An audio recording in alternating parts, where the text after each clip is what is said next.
Safer places to be than here. Get your weapons ready! We found one!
In this letter, Mortimer Goswick does nothing to hide his desire to die.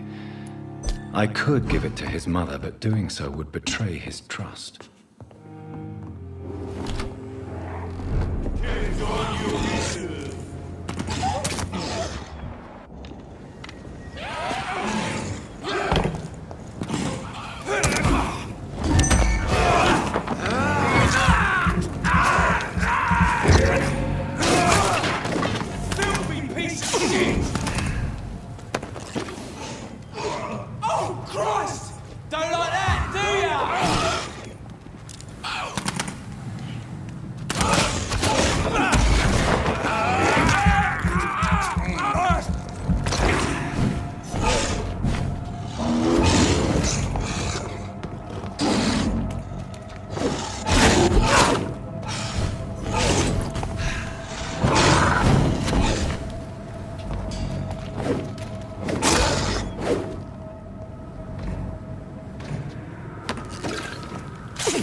Good evening, Mr. Goswick.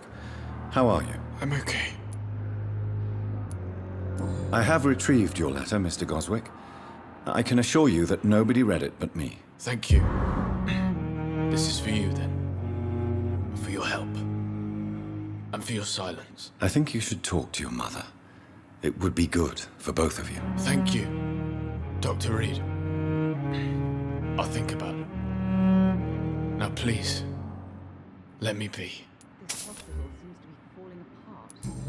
But in the circumstances, I've read your letter, Mortimer. You wrote about an unbearable feeling of despair while the world crumbles around you.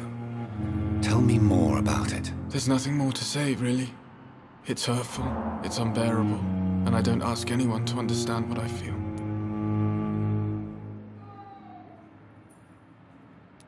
Despair is a deadly poison I've tasted myself, sir. We're only tempted to drink it because we're terrified by the uncertainty of the next minute. I know that perfectly, Doctor. For I waited for so long, hoping that the next minute would be less unbearable.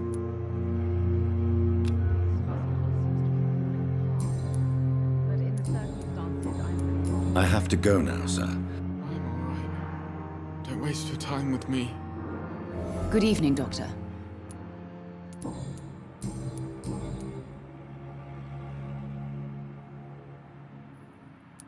I have read your son's suicide note. It was not an impulsive gesture, nor was it his first attempt. He threatened to kill himself a few times before.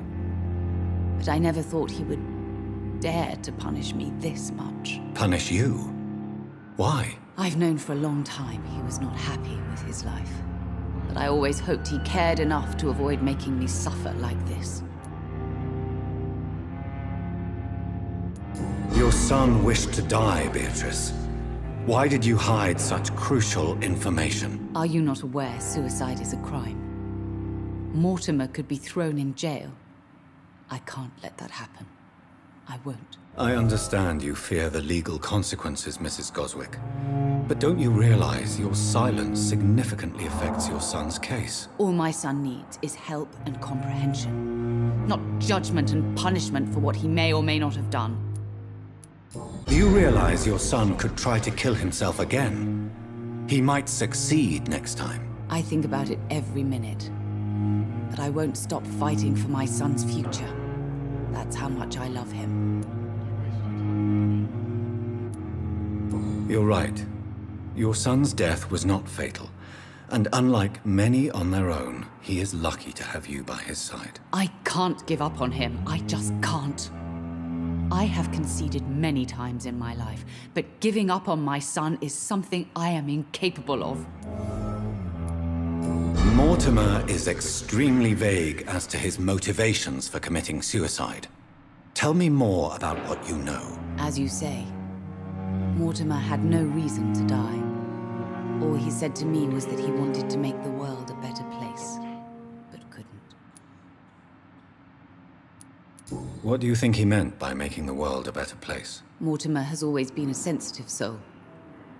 He wouldn't talk to anyone for months after his father passed.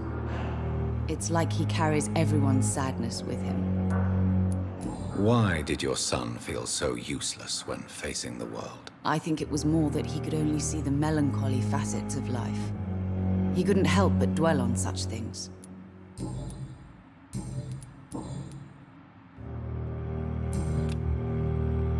Goodbye, Mrs. Goswick. Waste your time with me. Good evening, Mr. Goswick. I'm okay. Your mother won't let you down, Mortimer. Don't you share her hope for a better future? No. I don't. Won't you even try? Do you want me to promise you I'll get better? Do you want me to tell her the same thing? I could, but it would not change anything. I have to go now, sir. Good evening, sir. Doctor.